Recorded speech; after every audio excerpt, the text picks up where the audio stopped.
अब से ठीक 203 घंटे बाद वो घड़ी आएगी जिसका देश ही नहीं बल्कि पूरी दुनिया शिद्दत के साथ इंतजार कर रही है। 4 जून को सुबह 8 बजे से ईवीएम खुलने के साथ ही दुनिया के सबसे बड़े लोकतंत्र का नतीजा सामने आने लगेगा।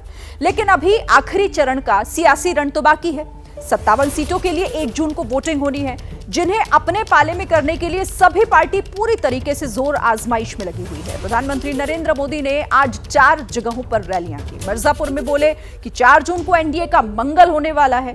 क्या वाकई ऐसा हो सकता है? हम इस बहस में नहीं पड़ेंगे, लेकिन एनडीए और इंडिया अलायंस की पूरी चुनावी कैंपेन का सटीक विश्लेषण जरूर करेंगे। ये रिपोर्ट गौर से देखिएगा, आपको अंदाजा हो जाएगा कि आखिरी फेज की वोटिंग से पहले ही अटकलों, अनुमानों और दावों का दौर आखिर क्यों शुरू हो चुका है।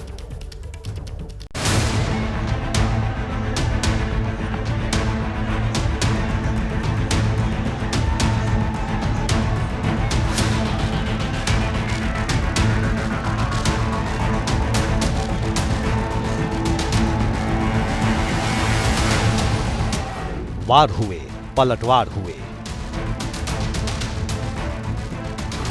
वादे हुए, दावे हुए, नए नए मुद्दे आते गए, चुनावी सियासत को गरमाते रहे। 19 अप्रैल से शुरू हुआ चुनावी संग्राम अब अपने मुकाम पर पहुंचने वाला है। आखिरी फेज की जंग है। 1 जून को वोटिंग होगी। प्रधानमंत्री नरेंद्र मोदी पूर्वांचल में थे। आखिरी चरण में यूपी की 13 सीटों के लिए वोटिंग होनी है। प्रधानमंत्री ने मिर्जापुर, मऊ और देवरिया में रैली की। 4 जून को उन्होंने एनडीए के मंगल का दावा कर दिया। साथियों, 4 जून को बड़ा मंगल के दिन फिर एक बार 6 चरणों में देश ने तीसरी बार बीजेपी एनडीए की बहुत मजबूत सरकार बनाना पक्का कर दिया है। प्रधानमंत्री मोदी शुरू से ही कॉन्फिडेंट हैं। अब तो 6 फेज की वोटिंग हो चुकी है। इतने चरणों के बाद सियासी दलों और नेताओं को मोटा मोटा अंदाज लग ही जाता है कि क्या होने वाला है। एग्जैक्ट न सही तो कम से कम आने वाले नतीजों की दिशा का इशारा तो मिल ही जाता है।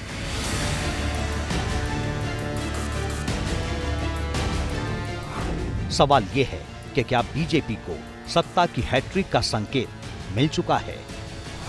क्या वाकई 4 जून को एनडीए को फिर से सत्ता हासिल होने वाली है?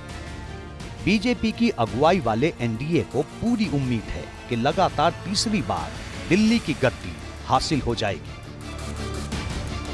सरकार बनाने लायक बहुमत आसानी से मिल जाएगा।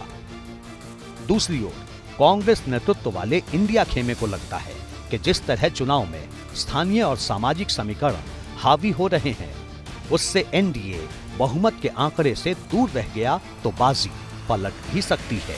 लिहाजा एनडीए और इंडिया गठबंधन के पूरे चुनावी अभियान को चंद फैक्टर्स पर तोलना जरूरी है।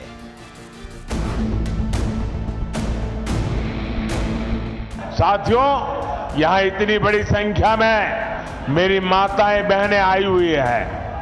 उनका जीवन आसान बनाना गरीब के इस बेटे का संकल्प है। पहले फेज के चुनाव से पहले तक बीजेपी मोदी की गारंटी से वोटरों को साधती रही। पीएम मोदी अपनी हर रैली में मोदी की गारंटी का जिक्र करते रहे। लेकिन पहले फेज की वोटिंग के बाद बीजेपी ने हिंदुत्व और ध्रुवीकरण को अपनी रणनीति का हिस्सा बनाया। चुनाव में हिंदू मुसलमान की डायरेक्ट एंट्री हो चुकी थी। ये कांग्रेस का मैनिफेस्टो कह रहा है कि वो माताओं बहनों का सोने का हिसाब करेंगे, उसकी जड़ती करेंगे, जानकारी लेंगे और फिर उस संपत्ति को बांट देंगे और उनको बांटेंगे जिनको मनमोहन सिंह जी की सरकार ने कहा था कि संपत्ति पर पहला अधिकार मुसलमानों का है।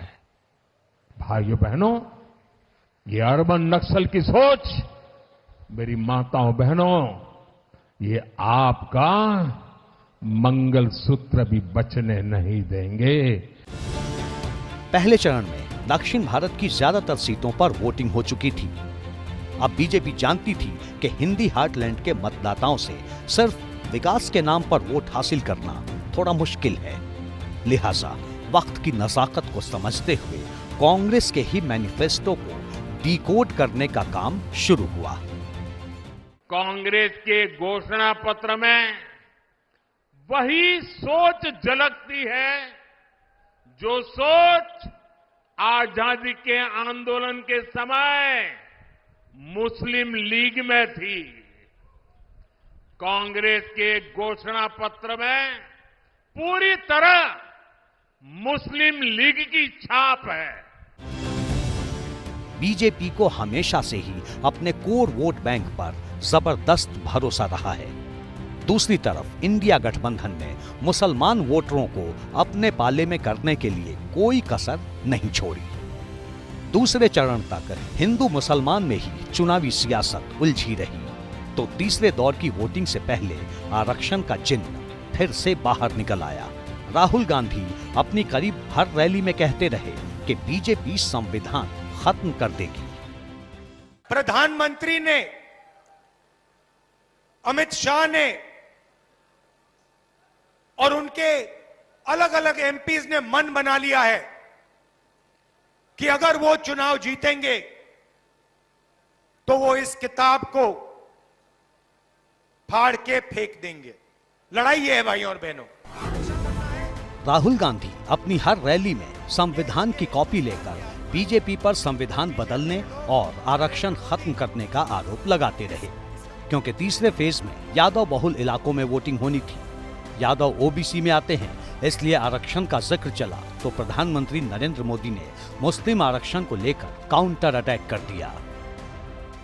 जब तक मोदी जिंदा है, मैं दलितों का आरक्षण, आदिवासियों का आरक्षण, ओबीसी का आरक्षण, मुसलमानों को धर्म के आधार पर नहीं देने दूंगा, नहीं देने दूंगा, नहीं देने दूंगा। प्रधानमंत्री मोदी अपनी हर रैली में धर्म के आधार पर आरक्षण को लेकर इंडिया अलायंस को घेरते रहे हैं। मिर्जापुर की रैली में भी एक बार फिर मुसलमानों के आरक्षण को लेकर इंडिया अलायंस पर अटैक किया। इंडी वालों ने तय किया है कि मुसलमानों को आरक्षण देने के लिए एससी, एसटी, ओबीसी, अति पिछड़ों का आरक्षण छीनने के लिए अब वो आखिरी उपाय खोज लिया है। वो कहते हैं कि संविधान में लिखेंगे मुसलमानों को आरक्षण दिया जाएगा। क्या वोट बैंक के आधार पर हक छीना जाएगा क्या? साथियों, सपा कांग्रेस के लोग वोट बैंक को समर्पित है। प्रधानमंत्री मोदी ही नहीं, बीजेपी के दिग्गज धर्म के आधार पर ही विपक्ष को घेरते रहे हैं। ये कहते हैं कि हम मुसलमानों को आरक्षण देंगे। कर्नाटक, हैदराबाद और बंगाल में मुस्लिम आरक्षण दिया, वहां एसटी, एससी और ओबीसी पिछड़ा समाज का आरक्षण काट कर दिया। जब तक हम देश की पार्लियामेंट में भारतीय जनता पार्टी का एक भी सांसद है, एसटी, एससी, ओबीसी के आरक्षण को हम नहीं हटाने देंगे, नहीं हटाने। ये नरेंद्र मोदी का वादा है। पिछड़ों का, आदिवासियों का और हमारे दलित भाइयों का आरक्षण पर डाका डालना चाहते हैं, डाका डालना चाहते हैं और उनके आरक्षण को लेकर मुस्लिम को देना चाहते हैं। जब तक बीजेपी है, जब तक एनडीए है, किसी को भी आरक्षण पर डाका नहीं डालने दिया जाएगा और आरक्षण हमेशा रहेगा, उसको कभी समाप्त नहीं होगा। कांग्रेस और विपक्षी दलों की ओर से आरक्षण खत्म करने के आरोप के बाद बीजेपी और पीएम मोदी खुलकर मुस्लिम आरक्षण के विरोध में आक्रामक तरीके से उतर आए हैं।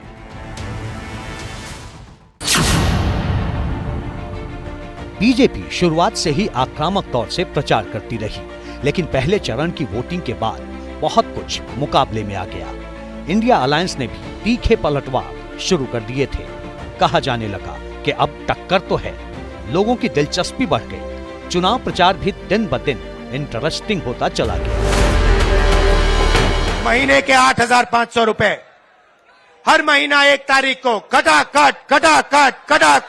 महलों में पैदा होने वाले इन शहजादों को ना मेहनत की आदत है और ना ही नतीजे लाने की।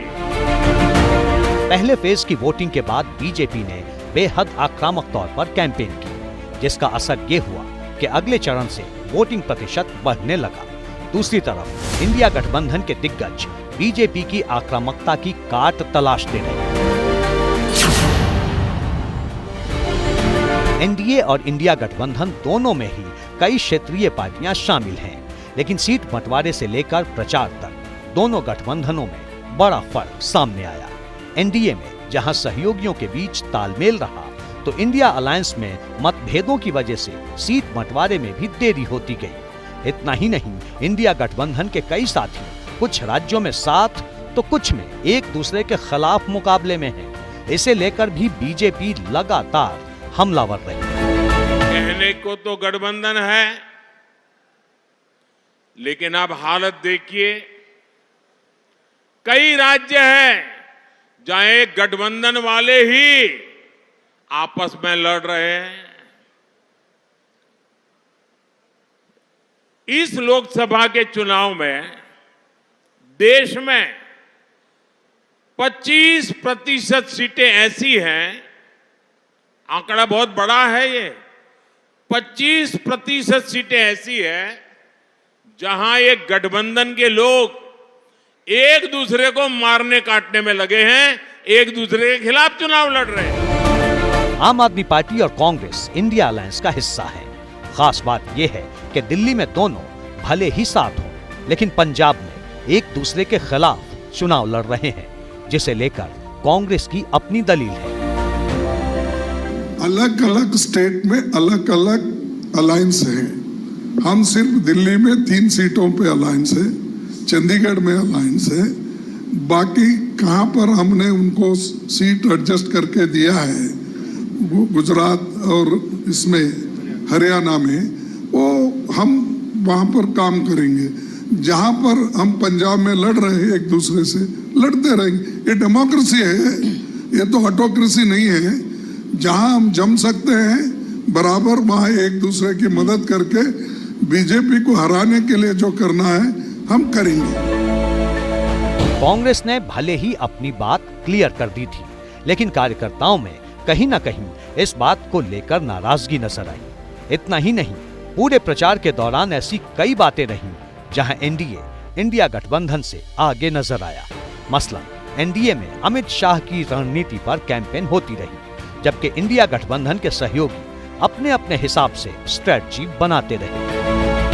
मैं भ्रष्टाचार पर कार्रवाई कर रहा हूं, इससे कुछ लोग बौखला गए हैं, वो अपना आपा खो बैठे हैं। मैं मोदी का मंत्र है, भ्रष्टाचार हटाओ। वो कहते हैं, भ्रष्टाचारी बचाओ। प्रधानमंत्री अपनी रैलियों में करप्शन के खिलाफ जीरो टॉलरेंस की नीति का दावा करते रहे हैं। भ्रष्टाचारियों को किसी भी सूरत में नहीं बख्शने का जिक्र करते रहे हैं। दूसरी तरफ इंडिया अलायंस करप्शन के आरोप में जेल में बंद अपने नेताओं को लेकर सहानुभूति की लहर पैदा करने की कोशिश करता रहा। चुनाव की तारीखों के ऐलान के बाद 31 मार्च को अरविंद केजरीवाल और हेमंत सोरेन की गिरफ्तारी के खिलाफ इंडिया गठबंधन ने बड़ी रैली की थी। रैली में जांच एजेंसियों के एक्शन को लेकर केंद्र सरकार पर सभी ने निशाना साधा था। इतना ही नहीं, अरविंद केजरीवाल के जेल में रहते उनकी पत्नी सुनीता केजरीवाल चुनाव मैदान में उतरी। दिल्ली के कई इलाकों में रैलियां और रोड शो किए। जेल से बाहर आने के बाद खुद अरविंद केजरीवाल लगातार केंद्र सरकार को घेरते रहे।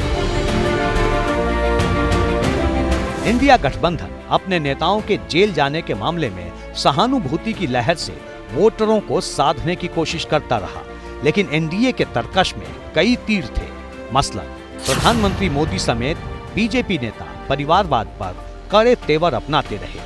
पलटवार करने में इंडिया गठबंधन भी पीछे नहीं रहा। बीजेपी ने चुनाव से पहले ही 400 पार का नारा गढ़ दिया था। दूसरी तरफ इंडिया गठबंधन के नेता अलग अलग दावेदारी करते रहे हैं। एनडीए में नरेंद्र मोदी प्रधानमंत्री का चेहरा है।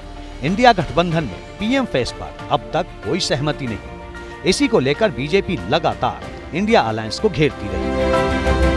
ये लोग 1 ईयर 1 पीएम फॉर्मूला बना रहे हैं, यानी 1 साल 1 पीएम, दूसरे साल दूसरा पीएम, तीसरे साल तीसरा पीएम, चौथे साल चौथा पीएम, 5वें साल 5वां पीएम।